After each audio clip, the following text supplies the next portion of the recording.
Welcome back, students. Now we're going to do question 2 on paper 2 of the English language exam. This question is slightly more tricky. It's your first comparison question and it's worth slightly more marks. This one's worth 8 marks. We have allocated 15 minutes to do this question. That's 5 minutes to read source B and then 10 minutes to write up your comparison.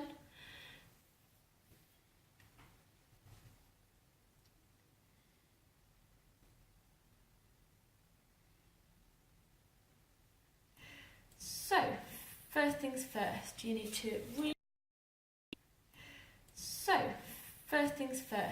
to read source B. This one is slightly shorter, but because it's our 19th century text, then often it's a little bit trickier. I'm going to give myself 5 minutes on my stopwatch. I'm going to make sure that I read it and add my little titles in my margins to help me later on. Off we go. Arthur Munby kept a diary in the 1800s. In these extracts, taken from January 1867, he describes London in the snow. So I'm already thinking that there's a link between these texts. They're both about snow and extreme weather. London snow.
Okay, now very quickly I label my paragraphs. Some people do this as they go through, I prefer to do it at the end. So to begin, we've got the snow, it fell overnight, and it actually looks very beautiful, he thinks. Then the second paragraph, we have the roads. There's no traffic, so they're very quiet, which he finds quite nice. It's also still very cold in the snow. A lot of this paragraph is about the silence of London, which is quite nice. He still thinks that makes it very beautiful. Here we have description of a girl. She's cold, but she's not dead, she'll be all right. And then it slightly changes here. You get a more negative tone in the text. It's still cold, snowy, but it's less beautiful. And then to end, we have this description of the poor little beggar girl. Excellent. Now, your next step is to read question 2. It tells us that we need to refer to source A and source B for the question. The question is about the effects of weather on people in both sources being very different, so that's a nice hint. And here the question, we use details from both texts to write a summary of the different ways people are affected by the weather. So our focus here is the different ways that people are affected by the weather, in this case snow. At which point it gets a bit more tricky. I go to my text and I need to find my evidence and also answer with some notes for the focus for the question. So back here, I've got, how does the weather affect him? For me, I think that he's feeling kind of awe towards the beautiful scene. It's very charming, exquisite scene there. Then he moves on. I think he's feeling, the effect makes him feel quite happy, quite peaceful. Kind of likes it, the Strand, this busy street is now quiet and empty. He calls it a transformation, which is quite nice. Going to continue with this a little bit here. He likes the loveliness and the purity of that snow. He likes the absolute cleanliness, brightness, absolute silence. And then I think it kind of turns to nostalgia when he likes to remember kind of old London, what it used to be like. Here, what's the feeling? We've got the young girl, she's definitely feeling cold. Got a warm shawl and a bonnet. Then we've got here when it gets slightly more negative feelings, and we definitely have this poor beggar girl who's as cold as a frog, so feeling very cold. We now do exactly the same for source A, the one that we read for question 1. So we've got our feeling, how's the effect? They're feeling cold, it's like being in a freezer, they've got to get some extra clothes. Again, feeling very cold here. They need a few more layers of clothing. And by now, when the storms come in, they're feeling scared, really. We've got great billowing lilac clouds, apocalyptic vision, creeping silently towards them. And we've kind of got the shock here of the sudden storm when it whips and rips through. It's got a strong grip, and then it engulfs. And we've got the mightiest mountain beginning to disappear. By now they're feeling in danger. Really, we've got, it's as bad as it possibly could be. It was the busiest day, so there are lots of people out there. We're still feeling kind of in danger here. We've got that the temperature falls 10 degrees below freezing. We've got that this storm is a bullying force.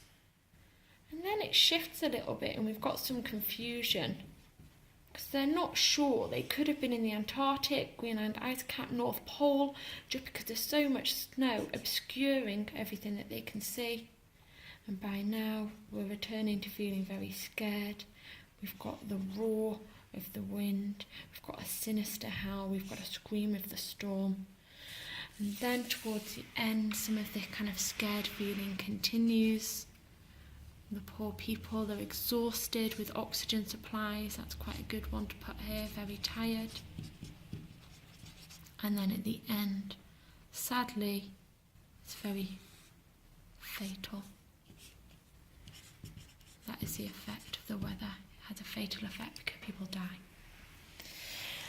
Now we move on and we look at both sources, and we have to try and find some points of comparison which are going to remind us of the question in the different ways people are affected by the weather. So I'm going to make myself a little plan. The effects in text A, the effect in text B. This one's London, this one's Everest. You don't want to get confused. And most of us will need 3 points of comparison. If you're aiming for the top band, a perceptive answer, you're going to need 4 points of comparison. I'll start with, for me, the easiest summary point. In text A, we have that people die. And in text B, we've got people are very cold. And that's a difference there. Then, what else? I feel in text A, people are definitely feeling in panic because of the sudden storm. And in text B, it's very different. People are feeling, or the writer is feeling peaceful because London's nice and quiet that day in the snow. A third point of comparison for text A is people are scared and they're frightened. And then in contrast, we've got in text B that he's pleased, he's kind of nostalgic, if you want to stretch yourself there. If you want to get a fourth point of comparison, off you go. Then we move on to writing, and we give ourselves 10 minutes to write this up. I'm going to give you some sentence starters and you continue the rest. So we'll go for our third point of comparison. So let's go with source A. Conveys horrific, very bad, consequences of the sudden storm, which, need an H, leads to death. I'll then get a quote from text A. One of these ones may be about shock or about death and the fatalities, and I want you to find your best quote, so I'm not going to write that there. Look at that lovely straight line. Then don't forget, you then need your one sentence of inference. This suggests is often a good sentence starter, and you might have something about this suggests how deadly the storm was, or how the climbers were taken by surprise that day. Then you need your comparative phrase. For here we've got a difference, so I'm going to use, I'm going to use in contrast. So we have in contrast in source B. The effect, and I to use the words from the question as always, the effect of the weather is less traumatic because people are cold, but they don't die.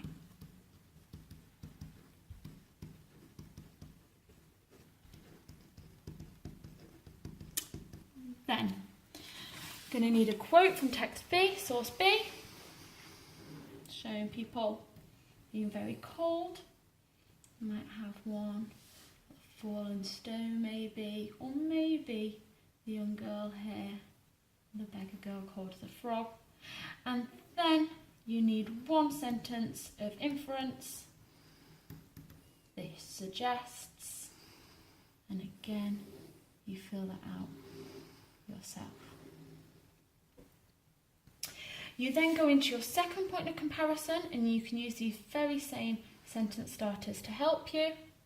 We're going to go with source A, shows that people are affected by the weather and it causes panic, and then a quote, and then your sentence of inference.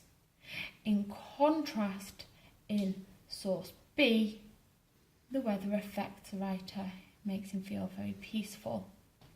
Quote, sentence of inference. And then again, for your third point of comparison, and then again for your fourth point of comparison, if you choose to do one. And then,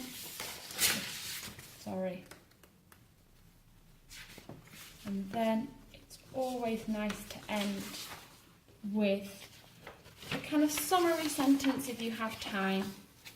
So my overall summary down at the bottom of my answer will be something like, in source A, the weather has horrific consequences, whereas in source B, the event is more pleasant and much less traumatic. And there you go, another 8 marks in your English language paper. Well done. So just a couple of final bits of advice for this question. If you're aiming for the top bands, the top mark answers, you need to make sure that your answer is perceptive. This means that some of your points of comparison will be a little bit less obvious, maybe ones that some students in the country won't quite get. And the second piece of advice is just to keep to that very strict format. You make a comparative point, you give a quote from source A, some inference on that quote, comparative connective, then quote from source B, inference from source B. Good luck, guys.